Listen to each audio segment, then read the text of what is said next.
Eu quero ler com vocês o que está escrito em Atos, no capítulo 3. Nós vamos ler o versículo 1 em diante. Atos, no capítulo 3, versículo 1 em diante. O título deste capítulo diz assim: a cura de um mendigo aleijado. Certo dia, Pedro e João estavam subindo ao templo na hora da oração, às 3 da tarde.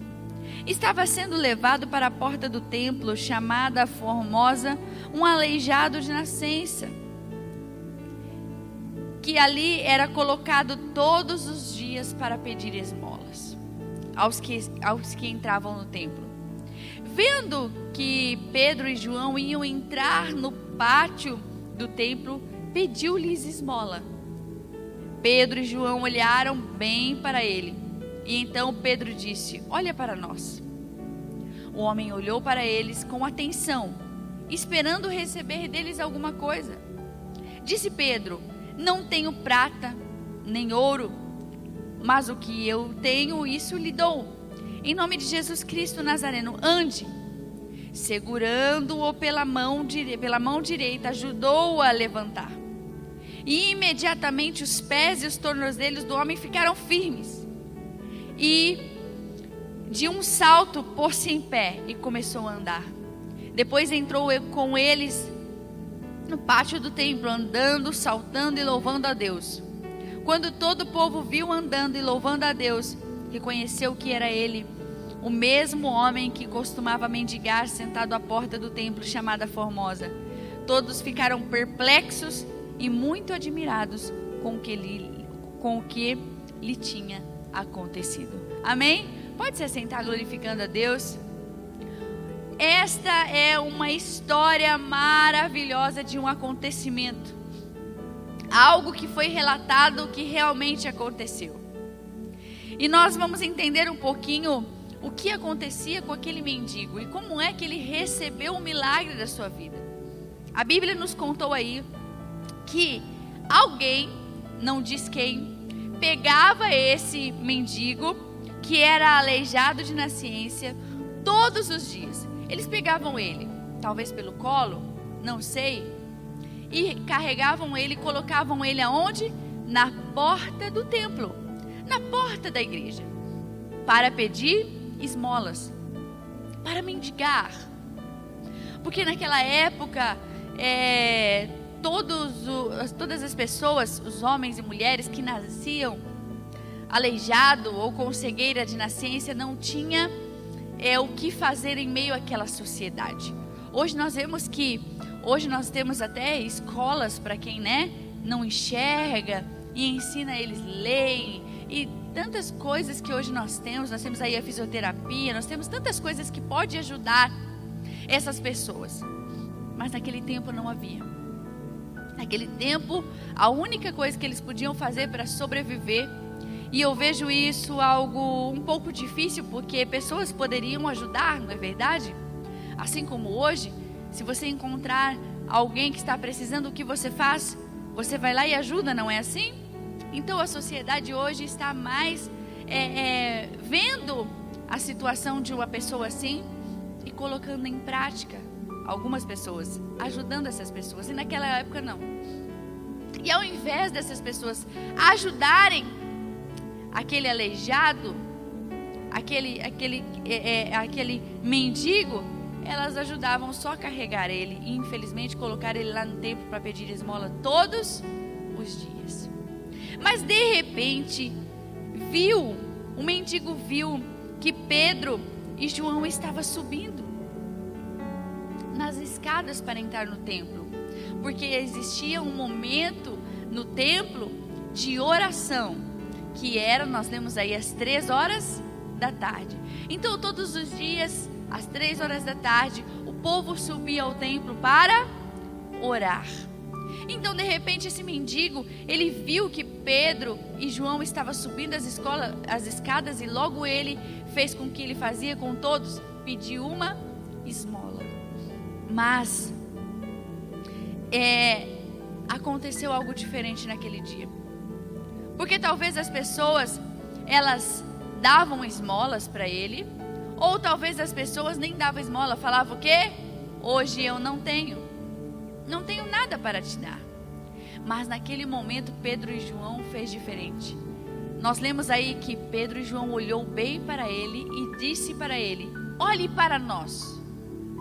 Então o mendigo olhou para ele e ele disse: olha, talvez você leu aí que ele estava esperando que Pedro e João fizessem o quê? A mesma coisa, desse esmola, ajudasse com alguma coisa. Mas, de repente, Pedro e João fez algo diferente. Disse o quê? Eu não tenho nada para te dar, mas o que eu tenho eu te dou. E aí ele disse: olha, em nome de Jesus, receba o seu milagre, levanta e anda. Mas, nós lemos aí que ele não só falou isso, Pedro e João teve uma atitude. O que ele fez? Ele pegou pela mão direita daquele mendigo, levantou ele, ajudou ele. Eles tiveram uma ação. E levantou ele e ajudou. E quando ele levantou, ajudou que ele caminhasse, ele se pôs em pé e recebeu o milagre dele. E então eles levaram aquele mendigo, talvez que nunca tinha entrado no templo, por causa que ele nasceu assim. Ele tinha uma debilidade na sua vida. Ele entrou pela primeira vez naquele momento no templo. Mas ele entrou de uma forma diferente.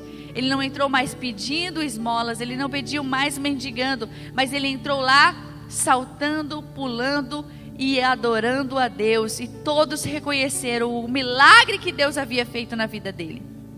É isso que vai acontecer com você. Se você crer, usar a sua fé, muitas pessoas vão olhar para você, como talvez já tenham olhado, e vão dizer: eu não acredito que é ela, que é ele. Olha o que Deus fez na vida dela e na vida dele. Entenda uma coisa, por mais que seja a situação, talvez que você está vivendo na sua vida, por mais difícil que seja, não há noite tão escura, não há noite tão difícil que não chegue o dia para que o sol venha raiar e iluminar o seu caminho. Deus não dá situação difícil, algo que você talvez vai passar ou tem passado, que você não possa suportar. Ele olha para você, ele olha para a sua situação e diz: olha, calma, vai passar, eu vou operar o milagre, em nome de Jesus. Nós vamos entender que existe três palavras, três situações na nossa vida, que nós temos que colocar na nossa vida para que a gente venha receber o milagre. E nós vamos entender um pouquinho. A primeira delas é quando você orar. Então, quando o milagre vai acontecer na minha vida? Quando virá o meu milagre? Primeiro, diga comigo: quando eu orar.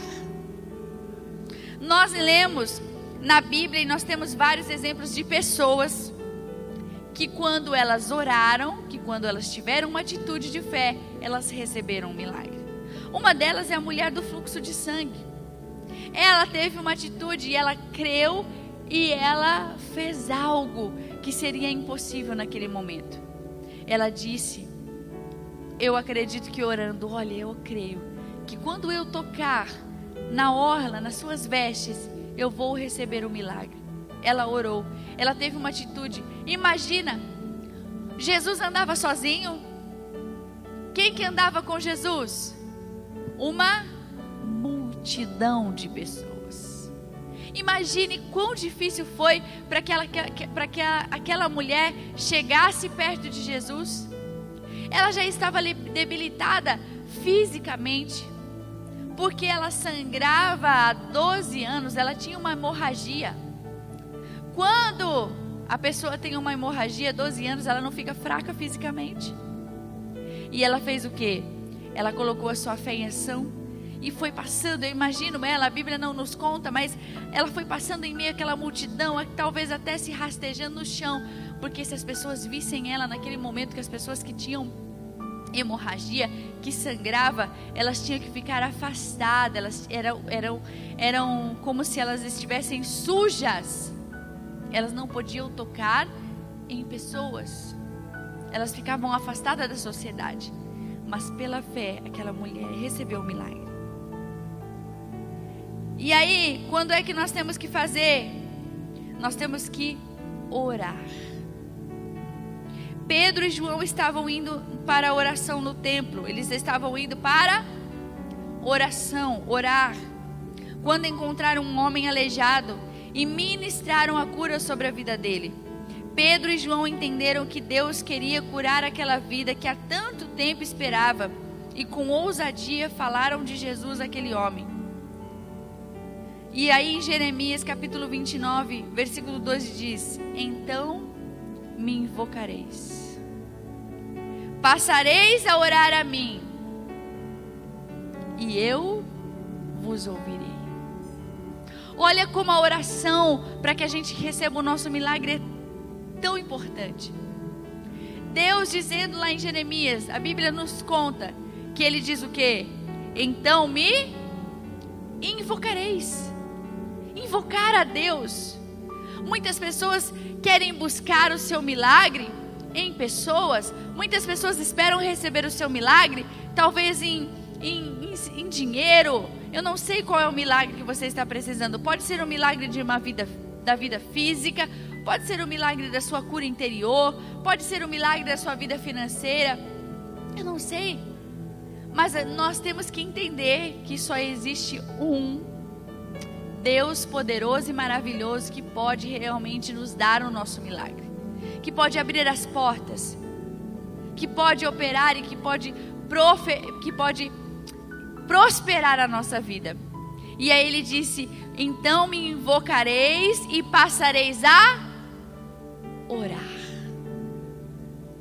E passareis a orar, então eu vos ouvirei. Pastora, mas Deus não sabe mesmo sem orar o que eu estou passando? Sabe. Mas Ele espera que a gente ore para mostrar para Ele que nós estamos confiando nele. Confiando nele. E a oração, no momento da oração é que você recebe o milagre. Então, primeiro, a resposta para uma pergunta: quando virá o meu milagre? Primeiro é quando você orar.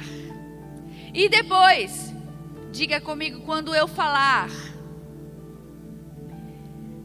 Ao ver o paralítico caído esperando uma moeda ou um pedaço de pão, Pedro não ficou calado.